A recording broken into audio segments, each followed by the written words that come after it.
Humberto Costa é o próximo inscrito. Vossa Excelência tem 15 minutos. Com a tolerância dessa presidência, o depoente está à vossa disposição. Bem, antes de começar a minha arguição, eu queria dar duas informações. Uma importante: a Organização Mundial de Saúde hoje aprovou a utilização da vacina Coronavac. Ela deve passar a ser parte do COVAX Facility, e isso lhe dá aí uma credibilidade importante. Segundo, eu quero, sem querer ser indelicado, doutora Anísio, mas atender aqui a um pedido do ministro Temporão, que informa que Vossa Senhoria, de fato, participou do governo, mas participava como representante do Ministério da Saúde em São Paulo, não participou de nenhum grupo que lidou com a epidemia da H1N1, foi o que ele pediu para que fosse aqui informado. A terceira questão é que eu vejo que Vossa Senhoria tem posições assim muito claras, e a minha expectativa era que Vossa Senhoria ia ser a primeira pessoa que ia chegar aqui para dizer de fato o que é que pensa. Porque os outros que vieram aqui é sempre assim: quem foi que mandou fazer a cloroquina? Não sei, eu não sei. O senhor defende imunidade de rebanho? Não, eu não defendo. Eu pensei que a senhora, pelas coisas que a senhora já falou na imprensa, na mídia, a senhora ia chegar aqui e ser muito assertiva. Eu acho que nós vamos ter que esperar para ver se o deputado Osmar Terra vem aqui, que eu acho que era o ministro desse gabinete paralelo, viu? Acho que o ministro desse gabinete paralelo era o deputado Osmar Terra. Eu espero que ele venha aqui e diga tudo que ele já disse sobre imunidade de rebanho, sobre o que é a pandemia da Covid-19. Mas veja, a senhora foi contra o isolamento social, falou inclusive que, se eu entendi bem, que ele provocaria problemas psicológicos, talvez até mais graves do que o próprio risco de adquirir o vírus. A senhora defendeu a imunidade de rebanho por transmissão do vírus. A senhora sustenta o uso de medicamentos sem eficácia comprovada. A senhora é cética com as vacinas contra a Covid-19. Foi mostrado ali, não adianta a senhora dizer que não.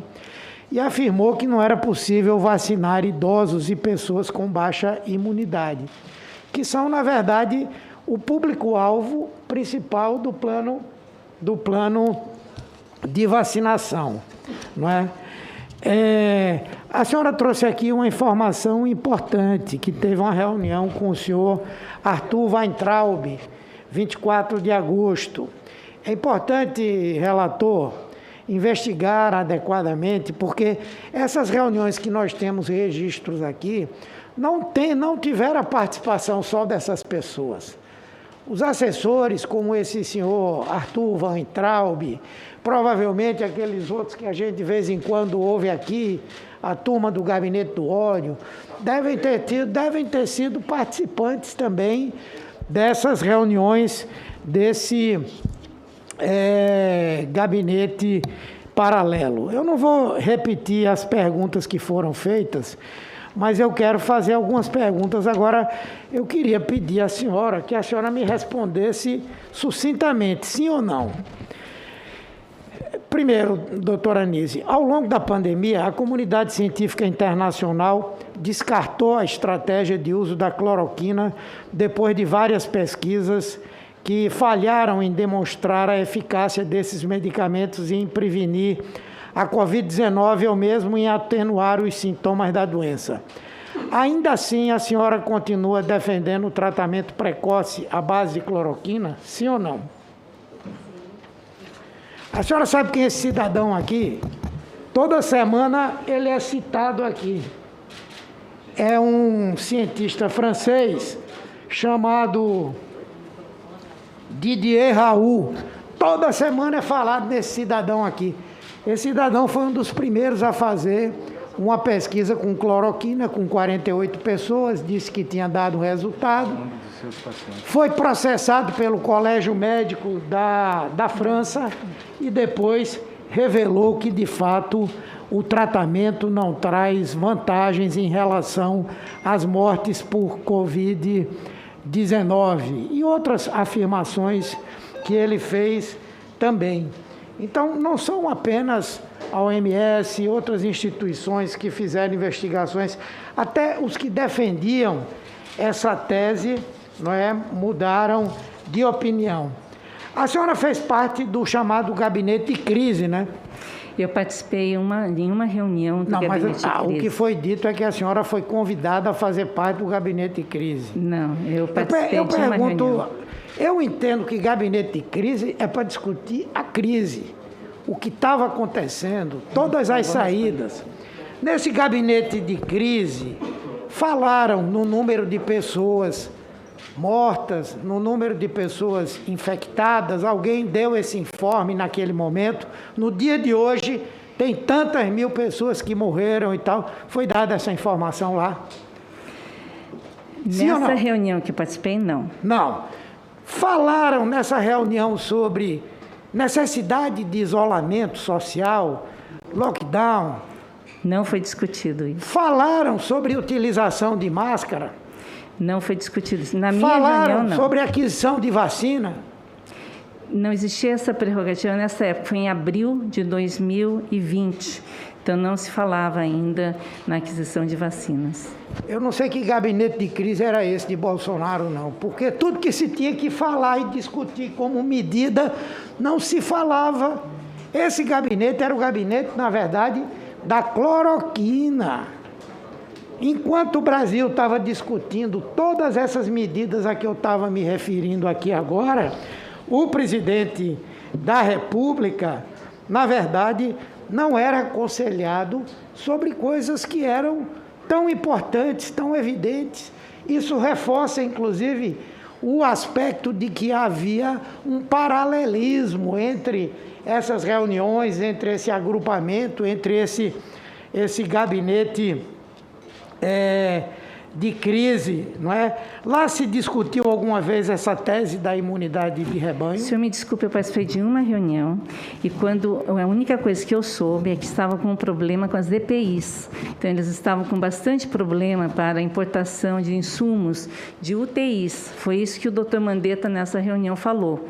Então, assim, eu só participei dessa reunião, então eu não tenho como colocar para o senhor tudo que foi discutido nos gabinetes de crise. Eu só queria reiterar uma coisa, senador, se o senhor me permite.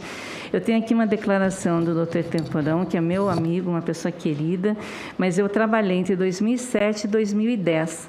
Então, durante esse período, eu em São Paulo trabalhei, sim, com relação a toda a representação do gabinete no estado de São Paulo, com uma época bastante grave que foi a H1N1. Inclusive, quando houve o início da pandemia, eu estive com o secretário de Saúde, procurando o secretário de Saúde lá no estado de São Paulo, doutor Henrique German, exatamente falando a ele que estaria podendo estar conversando também, se fosse necessário. E aqui, nessa discussão, eu estava como representante do gabinete em São Paulo, eu trabalhei junto à comunidade científica das universidades do Estado, contribuindo com a interlocução com o Ministério da Saúde em programas de educação continuada. Então, sim, isso, mas realmente, eu estive trabalhando durante esse período e fiz a ligação na ocasião para o doutor Davi Uip, que veio ajudar a gente, eu estando talvez na secretaria desse grupo no Ministério. Então, somente para caracterizar, para a gente deixar bem claro, né, a situação. E a outra coisa com relação a essas reuniões, eu não participei de nenhuma outra reunião. Eu só fui convidada para essa reunião do gabinete de crise, que eu chamo de gabinete de crise, que eu confesso que eu não sei se é o nome exato, porque era uma reunião interministerial, presidida pelo Braga Neto, com a presença do ministro da Saúde e com a presença do presidente da Anvisa, Dr. Barras. E, além disso, estive participando realmente dessa interlocução com a sociedade como um todo, esclarecendo a sociedade como um todo. Eu não sou advogado do ex-ministro temporão, apenas transmitindo interferência com relação... Ele reconheceu que a senhora trabalhou lá no escritório de São Paulo, mas disse que a senhora não fazia parte do comitê de crise do H1N1. A crise foi de todos, nós trabalhamos na Câmara, todos juntos. eu queria ouvir, na Câmara dos Deputados, Vossa Senhoria disse o seguinte: nós estamos discutindo a validade das vacinas, porque elas não têm segurança imediata, de médio e longo prazos, totalmente definida, e elas não têm eficácia. Além da eficácia, temos que ver quais são as eficácias tardias, quanto tempo dura a imunidade que a pessoa possa adquirir. Se estão dizendo que a imunidade que a pessoa adquire com grandes quantidades de vírus pode não ser suficiente, que dirá com a vacina que eventualmente precisa ser aplicada em 3 ou 4 doses.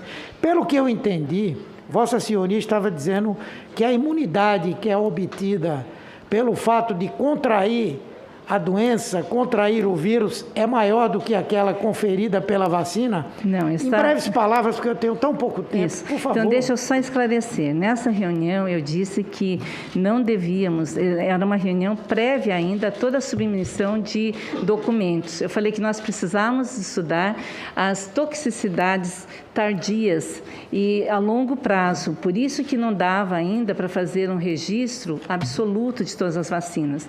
E as vacinas, elas precisariam ser submetidas à avaliação. Inclusive, algumas teriam que ter talvez mais do que 2 injeções, talvez com tempo diferenciado. Foi essa a discussão que eu tive com relação às vacinas. Agora, somente como imunologista, eu sou pró-vacina, eu quero que as vacinas sejam eficazes e seguras, estou acompanhando exatamente isso.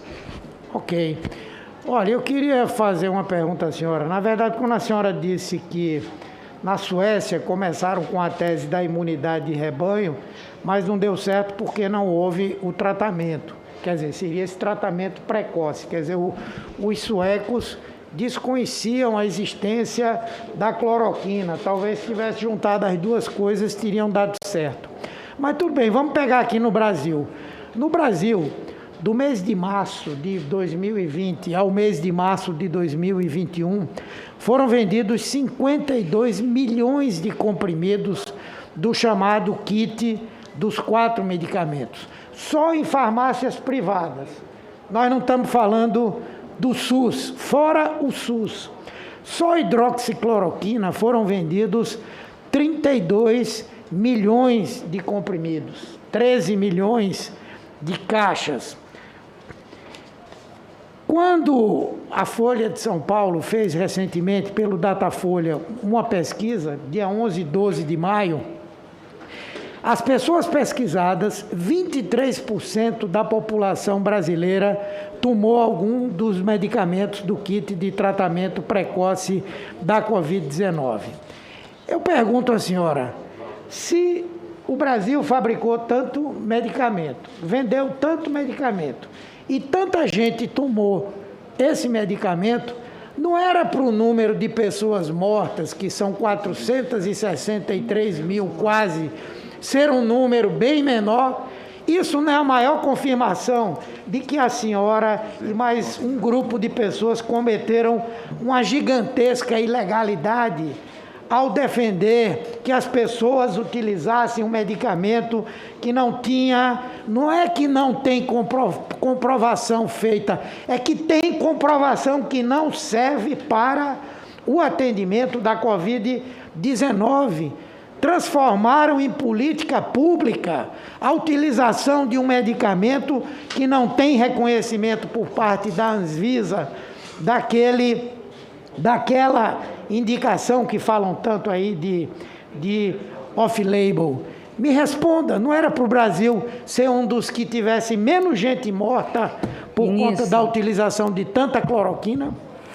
Bom, senador Humberto Costa, excelentíssimo senador Humberto Costa, eu entendo o seu posicionamento, só que nós não temos o número de curados que se beneficiaram desse tratamento, e inclusive de todos os que morreram, quantos não fizeram o tratamento precocemente. Então, assim, esse dado ele acaba não sendo possível de se avaliar, porque falava-se em milhões de casos de mortos até abril, maio, junho do ano passado. Isso foi um dado que a própria Oxford, que a própria Sociedade Europeia fez, né? Agora, nós temos tido a vantagem de termos muitos pacientes que se beneficiaram, inclusive eu mesma trato de pacientes pessoalmente. E não trato somente com cloroquina, quero deixar bem claro isso. Eu já tive mais de 450 casos tratados pela minha equipe. A gente utiliza tratamento personalizado e de precisão, que é feito com uma diferença de acordo com as necessidades do paciente, de acordo com as suas comorbidades, etc. Então, a gente tem realmente uma eficácia comprovada através da Henry Ford Foundation. A ivermectina tem vários grupos fazendo trabalhos. Então, eu só queria deixar bem claro que a Organização Mundial de Saúde, a FDA americana, se colocaram claramente contra esse tipo de tratamento. E o Brasil, que tem apenas 2,7% da população mundial, tem 13% das mortes por Covid. Eu vou concluir, senhor presidente, dizendo que, diferentemente do que muita gente aqui achou, eu acho que foi muito produtiva a vinda da doutora Yamaguchi. Para mim fica muito evidente que ela sempre foi uma voz importante para a construção dessa concepção profundamente equivocada que o presidente da República tem e que conduziu o Brasil a essa tragédia sanitária, econômica, política e social. Muito obrigado.